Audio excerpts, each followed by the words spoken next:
Patuloy na tumataas ang presyo ng gasolina sa pandaigdigang merkado, kasabay ng pagtaas ng petrolyo ay sumusunod naman agad sa pagtaas ang iba't ibang klase ng bilihin, sapagkat ang lahat ng produkto sa mundo ay pinapagalaw ng mga sasakyan, from point A to point B, na siyang pinapatakbo naman gamit ang gasolina. Maaring magkaproblema tayo sa hinaharap kung magkataon, dahil ang produktong petrolyo na pinagkukunan naman ng gasolina ay isang non-renewable source of energy, therefore, darating ang araw na magdi-decline ang production nito. Sa kabila naman ito ay unti-unti namang ginagawa ng paraan ng mga iba't ibang kumpanyang pangtransportasyon na pang-alternatibo sa gasoline-operated vehicle o engine. Dito na pumapasok ang mga development ng electric car at electric scooter.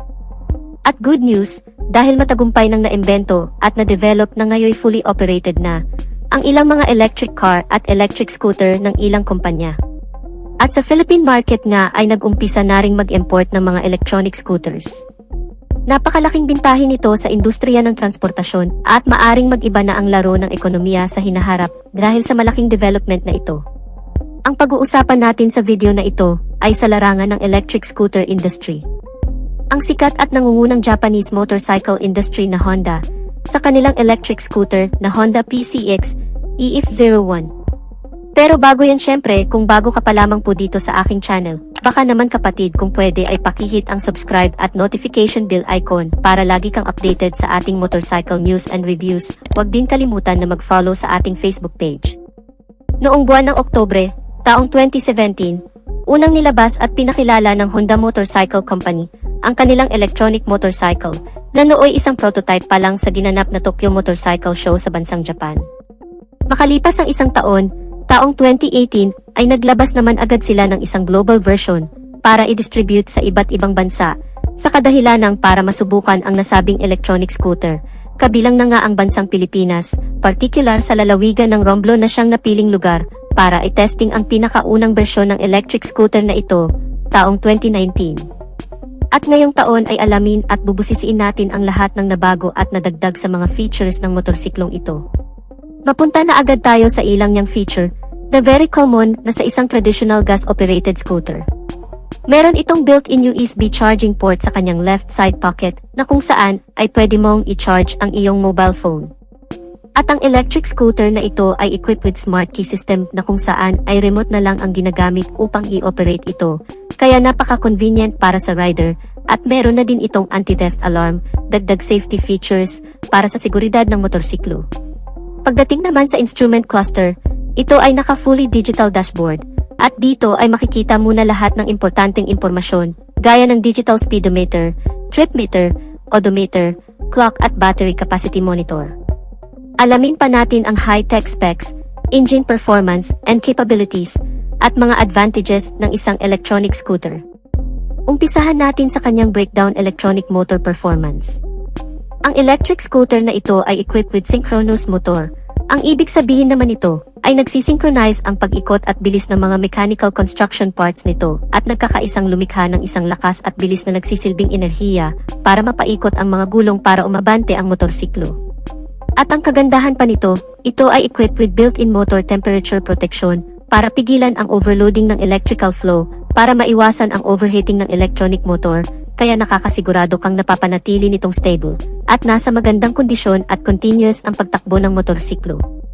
At bukod pa dyan, ito ay equipped with APM, ang Interior Permanent Magnetic, isang uri ng heavy-duty electronic motor, dahil ito ay mayroong integrated magnets na naka-built-in at nakaposisyon sa loob ng rotor, na nakakapagbigay ng pambihirang electromagnetic fields na nagpro-provide ng high performance at power sa bagong PCX, at ang electronic motor ng PCX EF01 ay nakakapag-provide ng maximum power na 5.6 horsepower at 5,500 revolution per minute. Mayroon naman itong maximum torque na 18 Nm at 500 revolution per minute. Dito ay mapapansin nyo agad ang kanyang maximum power at torque, kaya ganyan ang performance nito. Dahil ito ay nakadisenyo katulad ng isang 60cc motorcycle, at ito ay ginawa exclusively for home service, panghatid sundo, pangpasok sa trabaho, pang-market at marami pang iba. Ang electric scooter na ito ay hindi applicable sa long rides dahil ito ay nakadesign pang city riding conditions.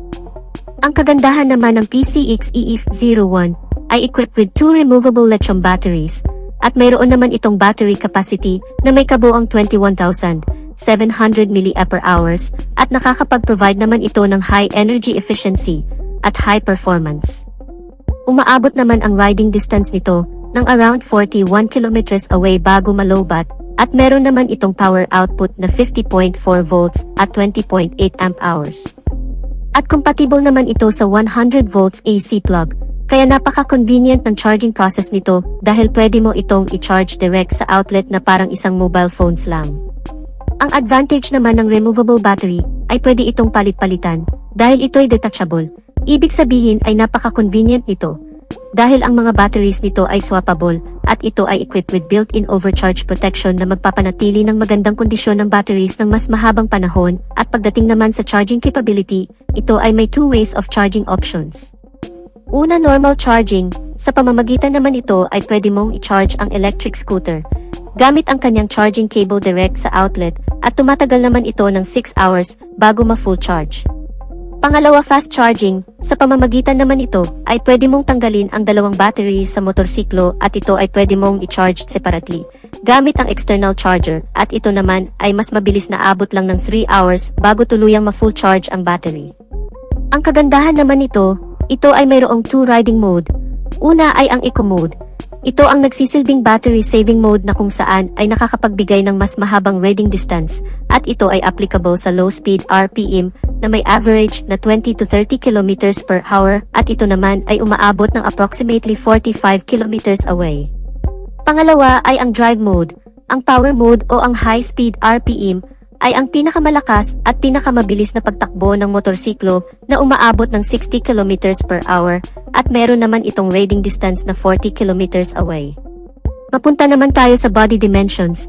Ang PCX EF01 ay may habang 1,960 mm at may lapad naman itong 740 mm at may taas naman itong 1,095 mm at may wheelbase naman itong 1,380 mm at may ground clearance naman itong 132 mm, mayroon naman itong seat height na 760 mm.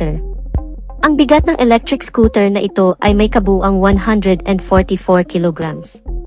Pagdating naman sa body frame, ito ay naka-double steel cradle type na kung saan ay mayroon itong dalawang tubong nakasuporta magkabilaan at ito ay mas matibay at mas magaan, mas stable at nakakapagbigay ng mas magandang balanse sa motorsiklo sa kahit na anong riding conditions. Pag-usapan naman natin ang suspensions. Sa harapan, ito ay naka-telescopic fork. Sa likuran naman, ito ay mayroong dual shock with aluminum swing arm para sa mas stable at flexible na bouncing comfortable riding experience ng rider. At pagdating naman sa braking system, sa harapan nito ay mayroong 220mm hydraulic dual piston single disc at sa likuran naman, ito ay mayroong mechanical leading trailing. Sa madaling salita ay drum brake at ang kagandahan naman ito ay equipped with single channel ABS sa harapan. Ang anti-lock braking system ay nakakapagbigay ng smooth braking power sa motorsiklo kaya nakakasigurado kang safe ka kahit sa biglaang preno. Mapunta naman tayo sa wheels dimension. Sa harapan nito ay mayroong 100/80-14 at sa likuran naman, ito ay may 120/70-14 at ang lahat ng mga gulong nito magmula harap at likod ay naka-tubeless na lahat. Pagdating naman sa electricals magmula headlight, tail light, at turn signals ay naka-LED na lahat at ma-recognize mo agad na ito ay isang electric scooter dahil sa kanyang blue LED daytime running lights at meron na rin itong 30 liters of underseat compartment. Ngunit dahil dito nakalagay ang dalawang batteries, ay may natitira na lamang itong 8 liters available storage.